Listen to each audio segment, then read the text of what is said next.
I be filled with loving kindness.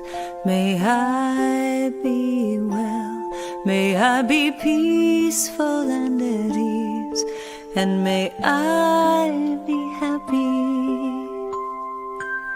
May I be filled with loving kindness. May I be well. May I be peaceful and at ease. And may I be happy. May you be filled with loving kindness. May you be well. May you be peaceful and at ease.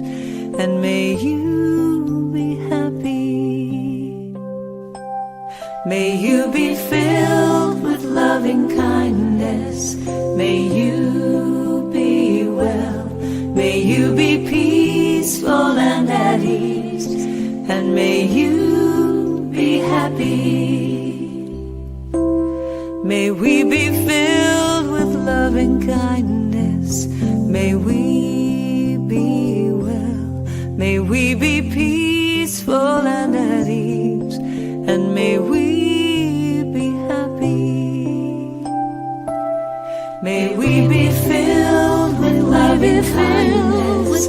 May we be well. May we be peaceful and at ease. And may we be happy. I am filled with loving kindness. I am well. I am peaceful and at ease. And I am happy. I am filled with loving kindness. I am well. I am peaceful and at ease. I am happy. I am filled with loving kindness. I am well. I am peaceful and at ease. And I am happy. I am happy. I am happy.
Good morning, everybody. What a beautiful day it is. Happy Father's Day. Happy Juneteenth. Happy solstice. It was earlier this morning. So all sorts of things we're celebrating today. So thank you for being here today. Welcome to all of you. Just like always, we have a video to open up today, a song, but we don't have a musician or a guest speaker. They both had to cancel at the last moment. That's okay, because I've been gone for the last 2 Sundays, and I'm always running about things to talk about. So I've got plenty to talk about today, and we have recordings of wonderful music, and we're going to start out today with this song from Ricky Byers. You got it? I release and I let go. I let the Spirit run my heart is open wide. Yes, I'm only for God. Oh.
songs of freedom because not only is it Juneteenth, which celebrates freedom from slavery in June of 1863, I think it was, or 1865. Thank you. I just realized that. It's 1863 was the Emancipation Proclamation, but the Juneteenth did not happen until 1865, along with the 13th Amendment was passed in that year as well. So we're also celebrating our own freedom that's within here, and we open up to something greater within us. This is also Father's Day, so I want to honor all fathers that are here. We've given everybody a bookmark today, and it's got two sides to it. One is a poem about an oak tree that cannot be swayed by anything because of its deep roots. That it can lose its limbs and its leaves, but the roots are solid, and I think that's a message for all of us. The other side is a book from Dick Heiselman. He's a member of our community that lives at the Meadows, and he's written a delightful book that's poetry and prose under his pen name, which is Richard Hines, but we have copies of that at different places. But I just love this particular poem. My favorite poem of his is called Grace. And you can look as I read it along, but it means a lot to me as a father of two sons as well, and the expectations we have as a mother or father, as a parent, and letting go so we can allow our children to be who they are. So, grace. No midnight swims in open ocean, no downhill runs through flying snow, no rows of badges of an Eagle Scout, no natural leader with friends about. No winning goals, no pretty girls, no straight A reports, no letters and 3 sports. I feel the wishes welling up that life had dealt a different hand and given me a son blessed with achievements grand. But then I see in my mind a freckled face and adoring eyes, a joyful smile, a skipping step, arm raised in a victory lap. What a gift to one like me. A heart too small to let me see, until love brings a sense of grace through the power of a son's embrace.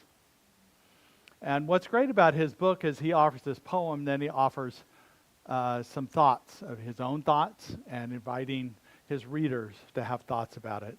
And he shares about how his son was born with significant learning disabilities.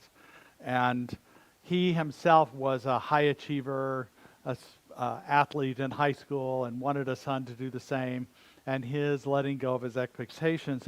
But in that way, his son taught him about grace, the grace that allows him to meet another human being where they are, not where I want them to be. Grace lets him see the value others bring to the world.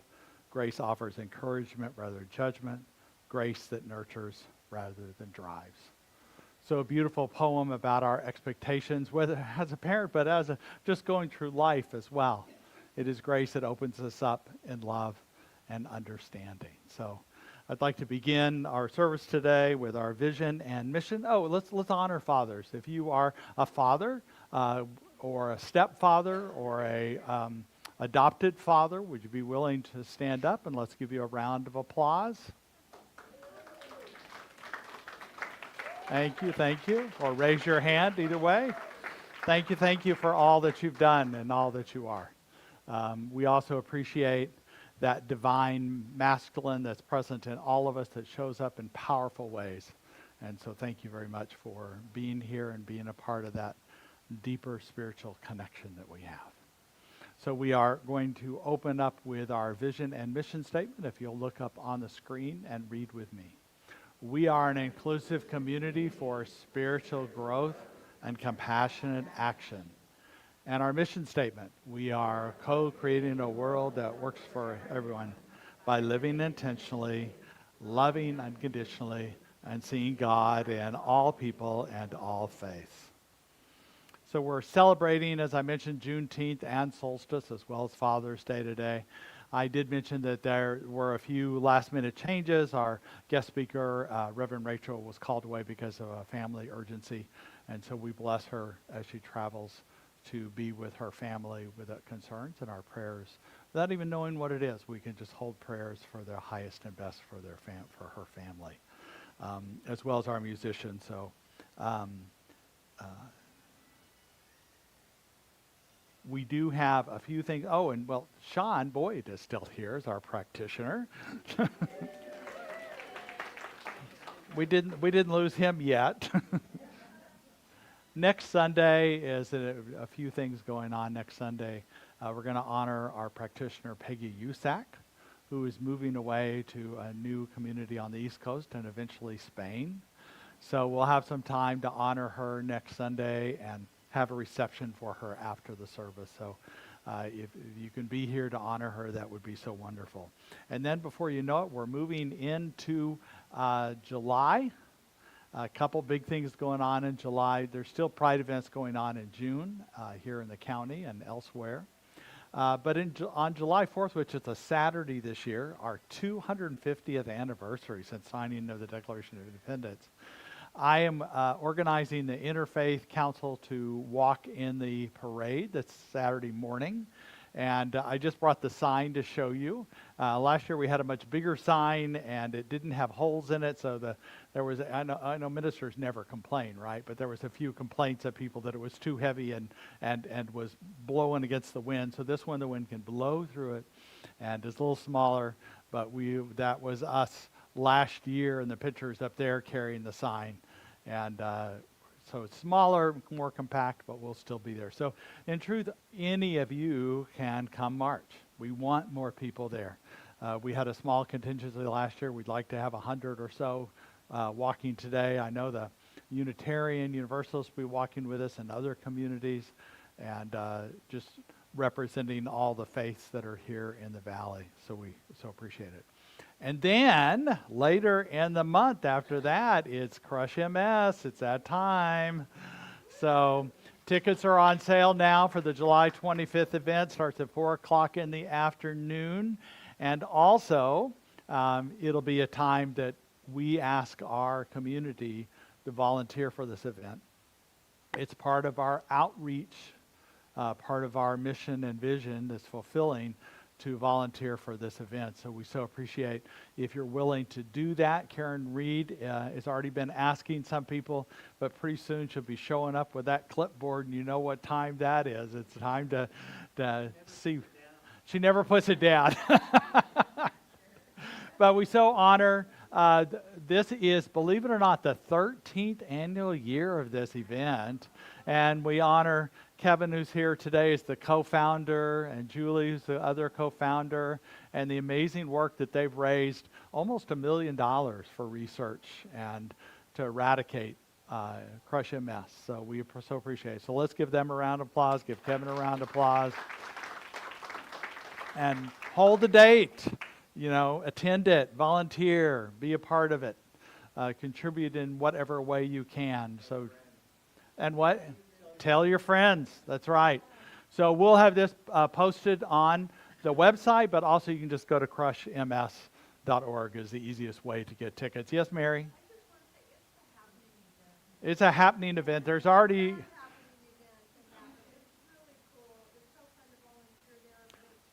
People can't hear you online, so let me translate that. So Mary was just sharing with us how it's a happening event, that there's already... over our 150 tickets sold, so there's already a big excitement about it, and so you want to be a part of that. It is a big deal. So thank you, everybody. So that's and with that, we move into our contemplative part of our service. We know that wherever you are, Spirit is, and let this song just bring you into a quieter moment as we step into this time before Sean gets up with prayer.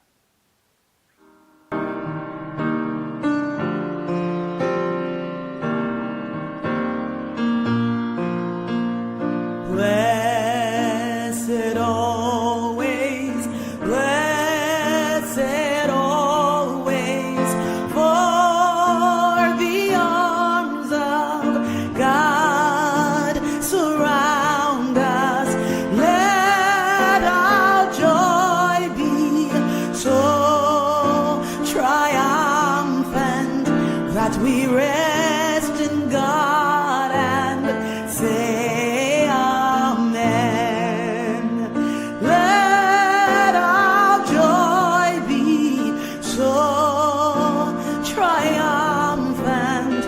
that we rest in God and say amen. Rest in God and say amen.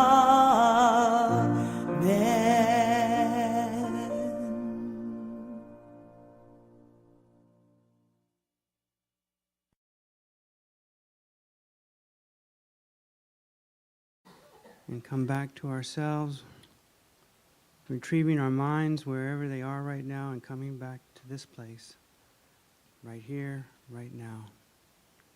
There's only here, there's only now, there's only this. Breathe in, breathe out. Breathe in, breathe out.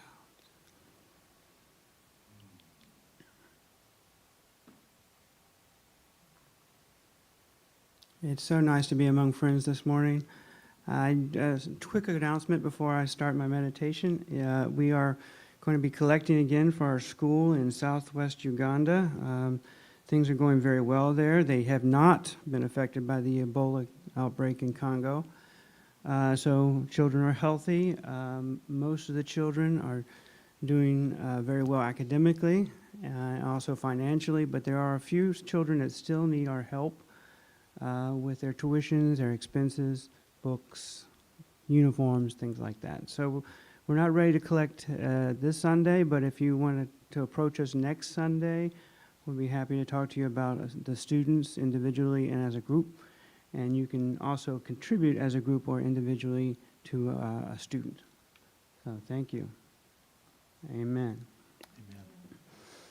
So Reverend Jay said, love wins is the theme. So for love to win, it almost sounds like there's a contest, that there has to be an adversary. Because you can't play a game and win unless you're playing against someone. In this case, I think, a lot of people think that the opposite of love is hate, but I think it's more like fear. And then fear becomes hate because there's a lack of understanding. So just think about the words we use: homophobia, xenophobia, biphobia. It all relates to fear of the unknown. And when you're growing up gay or lesbian or transgender, a lot of questions are being asked. Why can't he just try to be with a girl? If he tries it, he'll like it. Why can't she just try to be with a man? If she tries it, she'll like it, right? So they must be doing this to gain some attention. They must be doing this to draw attention to themselves. It's not real. I can't understand it. It doesn't make any sense. These are the questions that people ask when they don't understand and when they fear something. As I grew up in a church that believed that all negative things were of the devil. So if you couldn't make your bills, if you had a problem with money, then you were dealing with a spirit of poverty.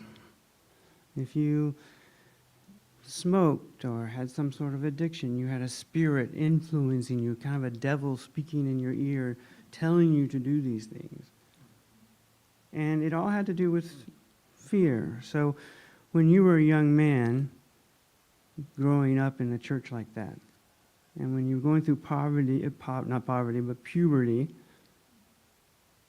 having growing affinity for men, you thought, well, maybe a demon is after me. Maybe a demon is trying to gain influence. So it was a very fearful time. And fear is where it came from. Fear on my part, fear on their part, on my church, the church elders' part, not understanding the true nature of sexuality.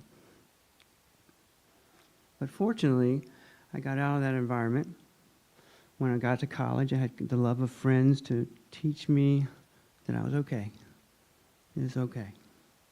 And then when I went to seminary, my God went from this to this. God wasn't vindictive after all. God wasn't capricious. and I wasn't being influenced by a demon. Praise God. So, I guess what I'm trying to say is being your authentic self is the only way to go. Being who you are is the only thing that you need to be. That doesn't mean you can't improve, but you got to improve as your real self. So I have an affirmation for you. It is a joy to be my authentic self. My life is beyond what others think of me. I am glad that I'm here. When fear and hate oppose my love, love always wins.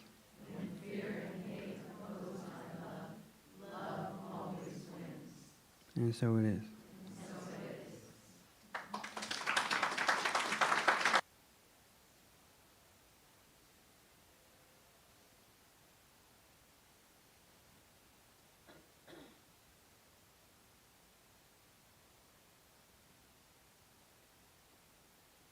Oh, freedom. Oh, freedom. Oh, freedom over me. And before I be a slave, I'll be buried in my grave and go home to my Lord and be free. Oh, freedom. Oh, freedom. Freedom. Oh, freedom. Oh, freedom over me. Over me. And before I be a slave, I'll be buried in my own grave and go home to my Lord and be free. No more weeping, don't you know? No more weeping. No more weeping over me. And before I be a slave, I'll be buried in my own grave and go home to my Lord and be free. Oh, freedom. Oh, freedom. Oh, freedom. Oh, freedom. Oh, freedom. Over me. And before I be a slave, I'll be buried in my grave and go home to my Lord and be free.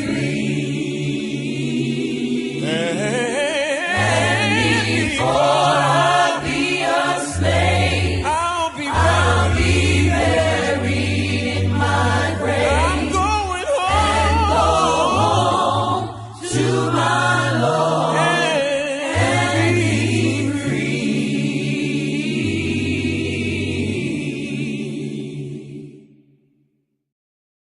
Such images, riveting images, of this plan for freedom, this idea for freedom that was started 250 years ago now, in Declaration of Independence, that we wanted something different. But it was an experiment, and we're still in the process of understanding how to actualize that in so many ways. And this week we're continuing this idea of love wins, and the talk for today is what's love got to do with it. And I know that's a allusion to a song that Tina Turner sang, but really has nothing to do with that song or with Tina Turner. But it is just a statement about what love has to do with life itself. And there's a phrase in that song, though, that I do take out about it being a second-hand emotion, and who needs a heart when a heart can be broken, right? You've heard that phrase, of those who heard that song before? And the truth is, I know I still need my heart, even if it's going to be broken sometimes, even if it gets distracted or forgotten. I think it is the heart that is actually sourced in the divine, that is the eternal flow, if you want to call it. If I think of it as perhaps that I have prepared a way, but really it's in the desert of a dry creek bed. And it's the love that flows through that creek bed that brings me sustenance, that brings me nurturing, that brings me aliveness and meaning. And I can just prepare this way. As I mentioned that the last couple of weeks I've been thinking about things and not really having a talk to give, and yet I was talking to anybody who would listen, including my students. That not only did I do a graduation ceremony, officiated one up in Olympia, Washington, last Saturday. Before that, I was with a retreat with some of the ministerial students, and then we had the solstice on when was that? Friday night. And so I've been talking about these ideas, and it came up with when Patricia Bahia was here 2 or 3 Sundays ago. And she did this wonderful singing circle with us afterwards. And we sang some spiritual chants that were I really liked. But the part that really got me going is she started talking about resistance songs of resistance, protest songs, and that how when you sing them, it's harder for people to disagree with them. And the tradition of protest songs has been going since, probably before this, but what I know of it in the history of the United States is when Africans who were brought here illegally, kidnapped, and became slaves, they sang songs of their faith that they created themselves that brought them hope. Now, some people go, oh, that made them happy. Well, no. As Maya Angelou would say, a caged bird may sing, but it's still caged. But it brought them some hope that freedom would come eventually. And it did. After the Emancipation Proclamation that happened in 1863, and then the 14th Amendment, the Juneteenth in 1865, and the 13th Amendment passed in 1865 later that month. So it did flow. And what Patricia was talking about that day, she was talking about a blog she had read, and it's this particular person, her name is Michelle Alexander, that had written something in the New York Times in 2017. And according to Alexander, since ancient times, humans have become aware of a pull, a way of things, an energy called the river. That's what they called it, the river, that is a natural flow towards the way of justice, love, and equality. They sense this flow was sourced in the divine. And so we know that truth too. We know that the energy current through us is a river of love, a river of truth that continues. And we talk about people are protest or resistors if they advocate for freedom and equality. But in fact, it's the people that try and slow it down are the ones that are resistant. They're the ones keeping the flow from happening. And what we know about water is it will overcome anything. You know, it'll burst through dams. It'll break it up a new bank, create a new river. It will overflow things. It smooths out rough rocks. It creates grand canyons. It is the most powerful force, a natural force here on the earth. And what we imagine this to be in our minds is the flow of love that continues. I love what this is Michelle Alexander here, and in this article that she wrote about we are not the resistance, she has a quote that the river without human beings getting into the river, building boats, and getting in is dead. It dies. God, the flow, that river, it needs our involvement. And I think this is so important for us to realize that it's not a done deal, that this idea of freedom is one that needs our engagement. To remove things that are in the way of the flow, to advocate for it, to continue to do, and it is a steady process. It doesn't happen over time that we open up in this way. But it is the natural way that we continue this life that is an opening for Spirit to come through it. That we create the pathway. We prepare a way, as Isaiah said in the Old Testament, for a voice of one that we allow this flow to come through. So what I know is that this flow is still flowing. It is all the time. Here, as I mentioned, the 250th anniversary of us writing the Declaration of Independence, 160 years after Juneteenth and the Emancipation Proclamation and the 13th Amendment, as well as in the context of Pride Month this month. Knowing, and Sean, I appreciate your courage and vulnerability this morning. I can't imagine what it would be like to have all those comments made that's discounting who you really are. And you persisted being who you are, and I just honor you for that. And we continue to honor, we know that the church traditionally has been suppressive of people of different color, of different orientations, of different gender identities and gender expressions. And we continue to have this as a place where all people are welcome. And we continue to look at our own self for what stands in the way of letting the love flow, what judgments we have, what concerns we have, worries we have, so we can just let this flow continue in the way we are. And what I recognize, it is in communities like this that we can allow this flow to happen. And that singing is one way to let it happen, but there are so many different ways of doing it. We recognize that we may feel free in our lives. We may feel our rights aren't being threatened. But I also believe in what Fannie Lou Hamer says, that nobody's free until everybody's free. There's a new word that's coming out that I've heard lately called the global majority.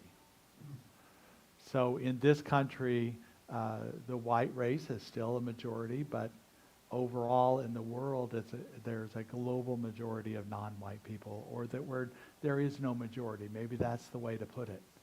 So let's come together and find a way that the world can work for everyone.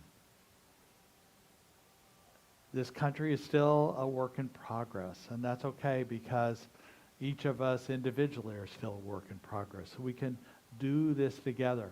When Juneteenth first began to be celebrated as a holiday, when the day on June 19th, when the Emancipation Proclamation had been written many years earlier, but it was now that it was beginning to be enforced. In fact, when the Emancipation Proclamation was written, it was in the middle of the Civil War still. And that, in fact, the Confederacy, the South, actually had the upper hand in the war. So it was a leap of faith for Abraham Lincoln to write this Emancipation Proclamation. He didn't do it alone, but it was a big step. It wasn't until later in the year when the Gettysburg Battle happened and the tide began to turn towards the North having the upper hand. It's an amazing battle, amazing history of the Gettysburg Battle over several days, and happened that right now, it happened from really close to the anniversary of it, July 1st to July 3rd, right before the 4th of July, ironically. But I can't help but think that the part of the movement towards this was the proclamation that Lincoln had before he even saw that what would be a triumphant North in that way of bringing back the United States to be united. And maybe what we need to continue to do is know that, and that when African Americans begin to celebrate Juneteenth a few years after that, it was first in the black churches they did that. Now, that was a gathering place for community, so maybe that was an obvious choice to do that. But I also think they saw the source of their freedom as God. So it was also, in that way, a spiritual thing. And I know that our freedom is based in spirit as well. That many things can restrict us, whether it's a physical situation, a mental thing, emotional concern. We can find freedom. We can still have some of those limitations, but we can find a sense of freedom, a sense of love, a sense of truth that's here. We know that it is our faith and our consciousness that we talk about at this center to know our greater freedom, our greater liberty, if you want to call it that, because we are a theology of liberation rather than salvation. We believe in finding our freedom from our, if you want to call it, some people might call demons. You were talking about that. Sometimes I wonder in the Bible when it talked about the miracles of casting out demons, I wonder if it was really casting out a belief in demons. That we cast out anything that doesn't serve our greater good and the greater good of all people. So what I know, second of all, today is that the flow of love comes through a community, the place that we come together. I was touched by, I don't know how many people were able to watch the dedication of the Obama Library, but the speech that was. And I'd like to just talk a little bit about the speech that President Barack Obama gave during that time, not as a political stance. It actually was surprisingly very little politics in there. There was a few things, yes, but I'm not emphasizing that because I'm not talking about a particular political party or a belief in what should be as far as who's voted for. But I think in terms of this idea of the flow of river, I think he said some things that were very, very powerful. He said we're a few weeks away from the 250th anniversary, and it's worth remembering just how radical the whole idea of self-government was back in 1776. To this point, human history was a tale of conquest and rigid hierarchies in a world where the strong dominated the weak, where the power and wealth and status flowed through the lineage, and many were ruled by the few. But out of the fire and steel of a revolution, a different story took flight on this continent, a declaration that we are all created equal, endowed by our Creator with certain inalienable rights. And in that newly independent United States, each of us free to pursue our own version of happiness, and also happiness for the founders really believed that also was pursuit of happiness for all people, not just a few. Each of us and able to determine our collective fate through an elective representative government. It had been not done previously, and because it had not been done before, the success of this experiment was never a given. In forming our union, the founders fell terribly short of the Declaration's promised, leaving slavery intact and allowing states to restrict the franchise to white people who own property. And in it, he began to also talk about a phrase that was made popular by Dr. Martin Luther King about the arc of a moral universe is long, but it bends towards justice. But it was actually first spoken by a Boston minister more than 170 years ago, back before the Civil War even started. But he was a white man who was an abolitionist and spoke about it from the pulpit. His name was Theodore Parker.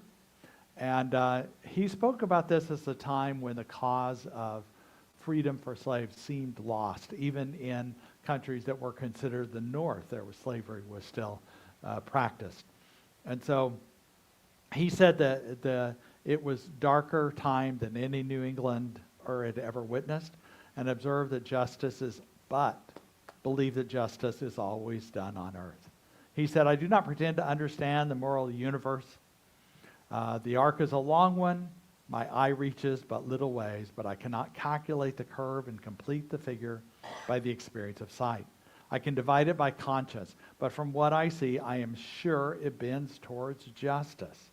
I've quoted this before here because I love the idea of that we cannot see where it's going, but from a higher perspective, he is conscious that there is something greater there.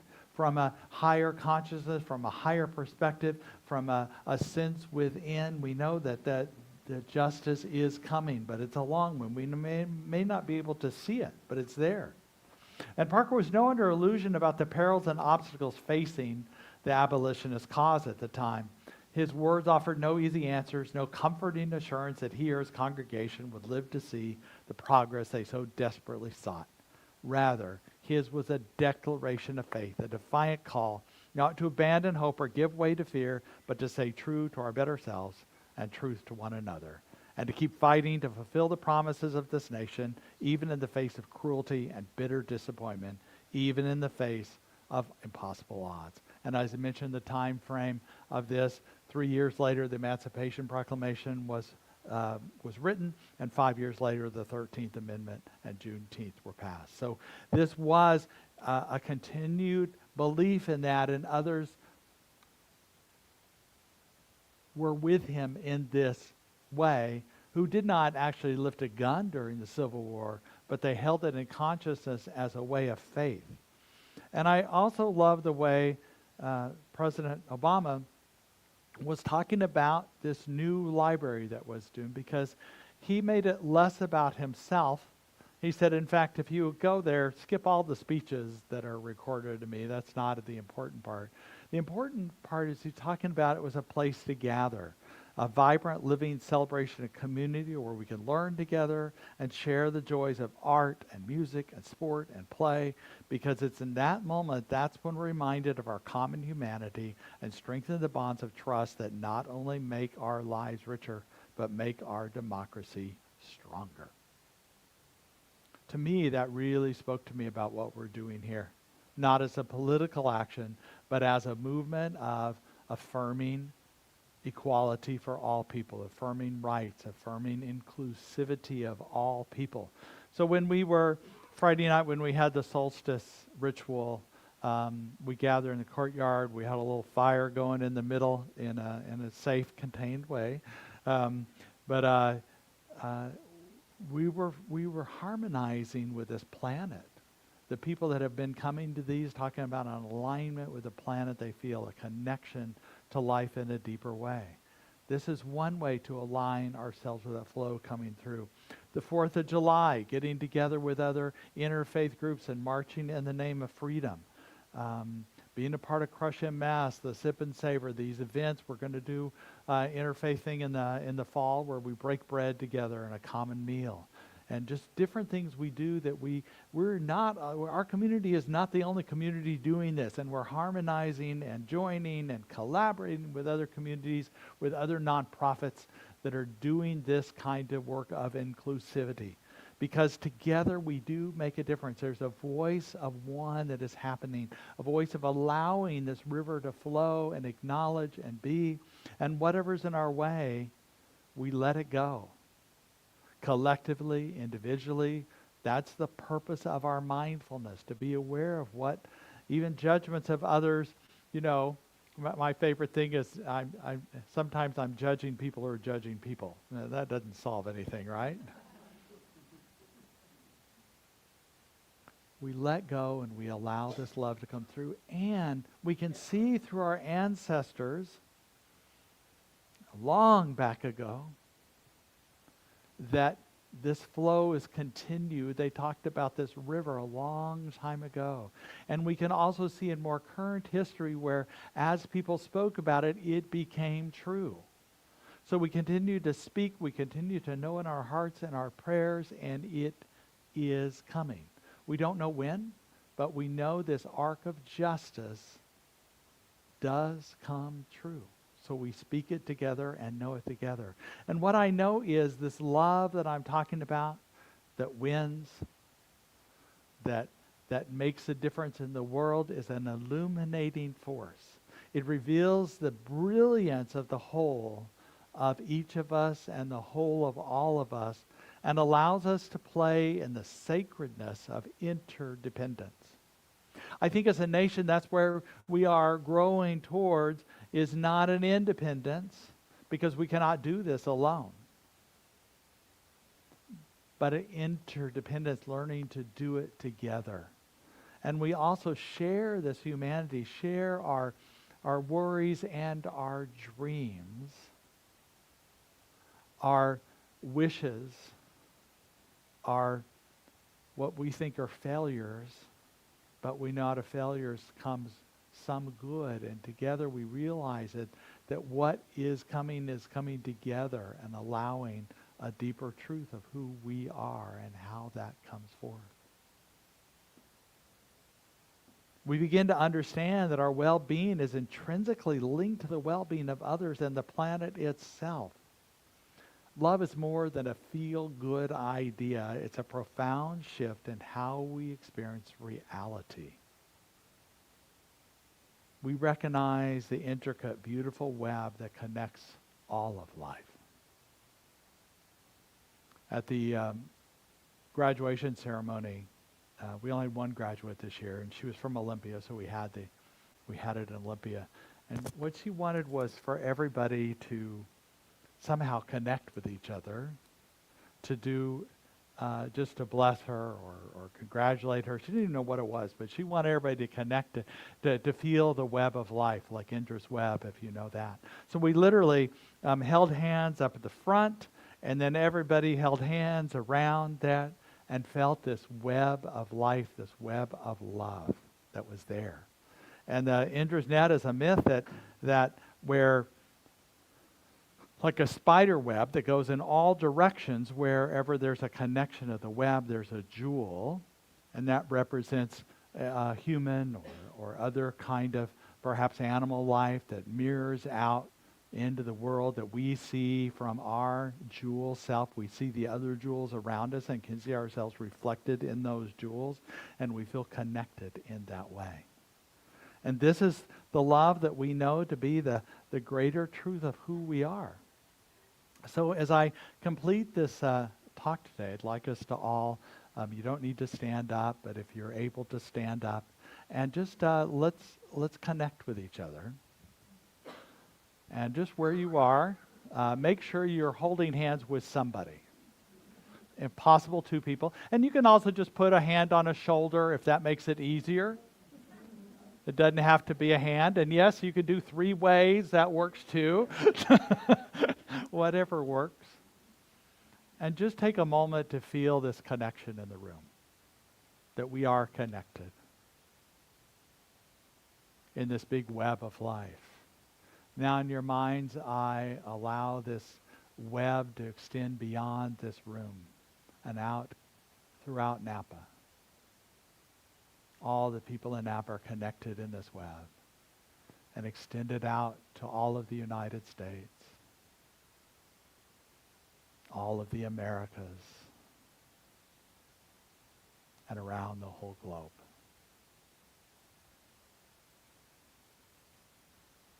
That we are all connected, and there's only one love. One love. That's all. And it is the flow of love through us that makes a difference. So in this moment, I know that we are connected by the one Spirit that is in us and around us, and this Spirit moves through us, creating opportunities for us to connect with some, to many, people maybe we didn't even realize we could be able to connect with them. And things dissolve between us, and we find a space we find the love. Because in consciousness, we've created that space for healing to happen, for understanding to happen. We don't put limitations on this love.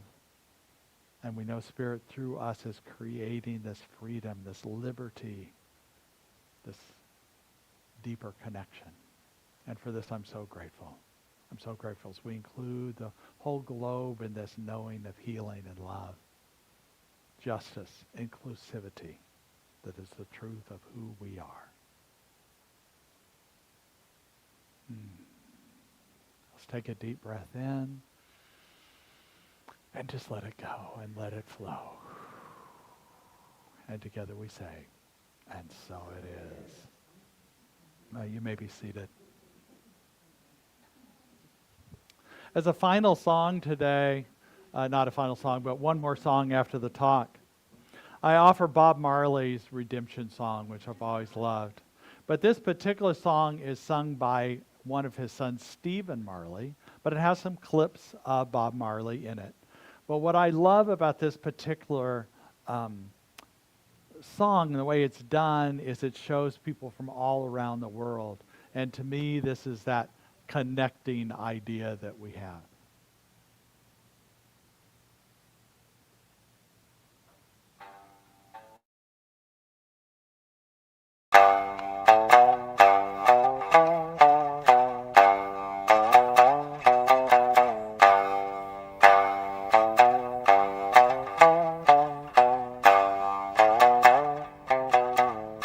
Old pirates, yes, they're all by. Some died to the Martian ships. Many thought that they took oil from the bottomless pits. But my hand was made strong by the hand of the Almighty. We forward in this generation triumphantly. Won't you help to sing another songs of freedom? Was all I ever heard. Redemption song, redemption song. Emancipate yourselves from mental slavery. None but ourselves can free our minds. Have no fear for atomic energy, 'cause none of them can stop the time. And how long shall they kill our prophets while we stand aside and look? And some said it's just a part of it. Well, we've got to fulfill the book. Won't you help me sing another song of freedom? It's all I ever had. Redemption song, yes Lord.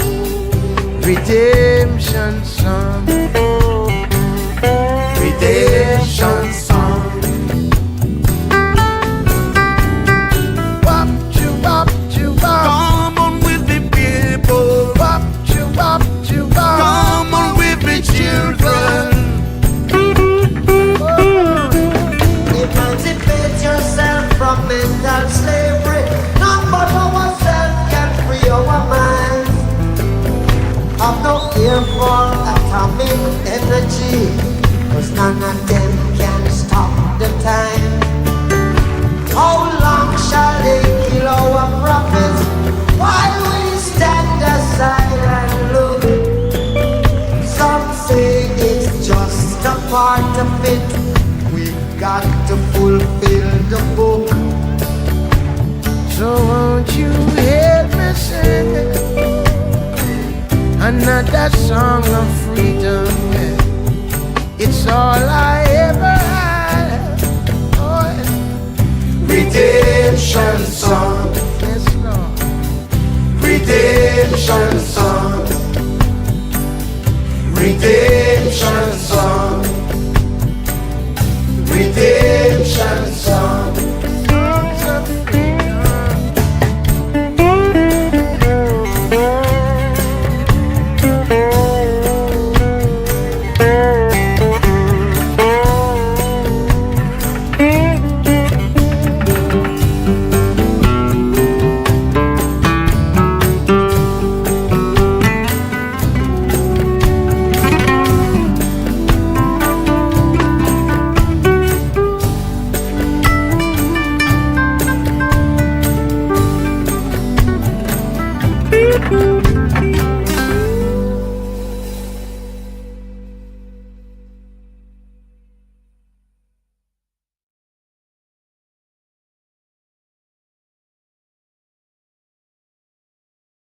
With music, so let's keep freeing people, right? Thank you. Thank you for everybody for being a part of this community. It's really a wonderful community. So thank you. Thank you. So this is a time in our service when we invite you to be a part of the law of circulation, contributing to the center in many different ways. Many of you are paid by check in different times, and we appreciate however you're contributing to creating this vision and mission that we have. If our ushers could come forward, please. What I know is that together we are making a difference, and I appreciate your support in all that we are doing.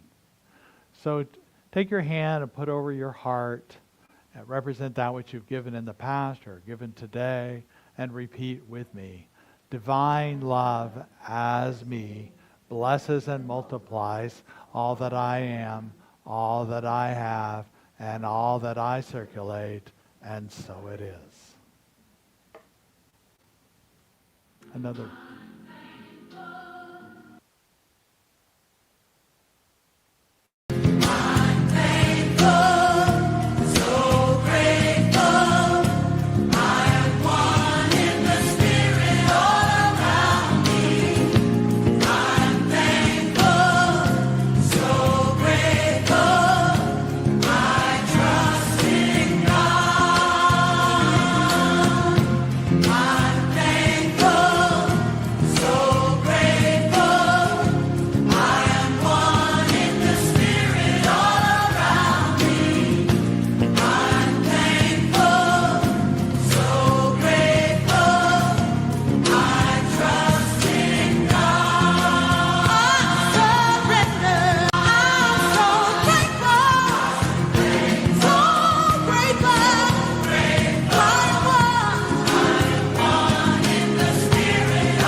Yeah. So we want to thank everybody for being here today. If this happens to be your first time, you're willing to raise your hand. We have some information about our center.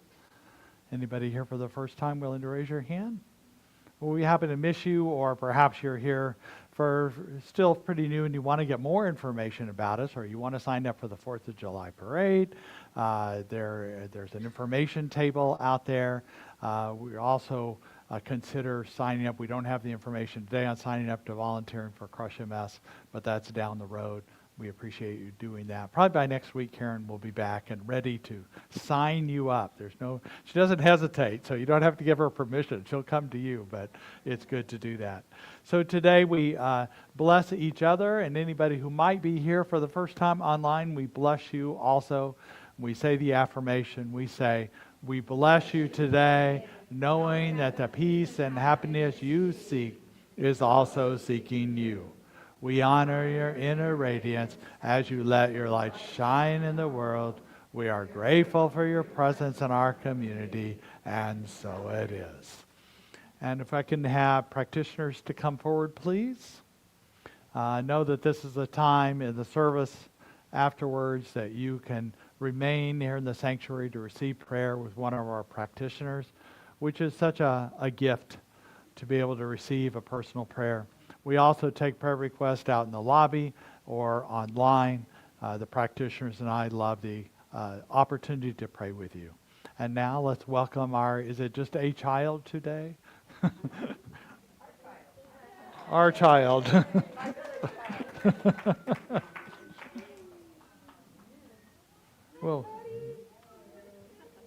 Well, thank you, Don, for holding the space for children today, but I guess everybody's out and about today on this 3-day weekend. And happy Father's Day, yes. And summer solstice, all that. Yes. So let's raise our hands and we say, we love you, we care for you, and we're here for you. Yay. Let's all stand for the congregational affirmation. Repeat after me. Something wonderful is happening through me right now. Something wonderful is happening through me right now. I'm led by Spirit. I'm led by Spirit. And guided by wisdom. Guided by wisdom. I'm protected by love. I'm protected by love. I'm here to be a blessing. I'm here to be a blessing. I am so grateful. I am so grateful. And so it is. And so it is. Now our final song is the one Diana Jeezy's been singing. It's here somewhere. Am I going the wrong way? There it is. Which I just love this song. So.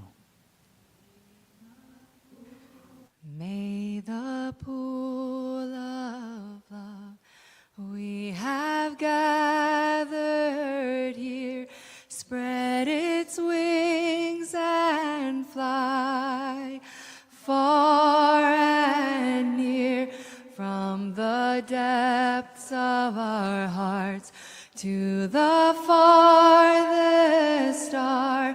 May our love bless everyone. May our love bless everyone. Again.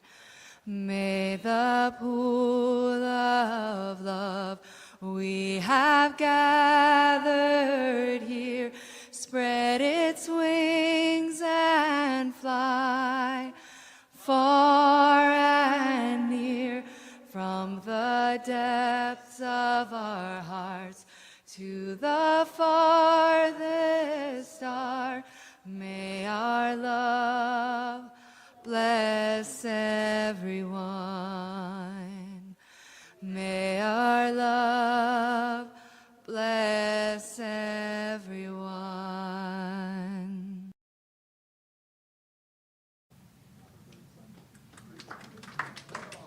Oh, by the way, we have plenty of those bookmarks left. If you want to take more with you, give them out to other people. That's fine to do.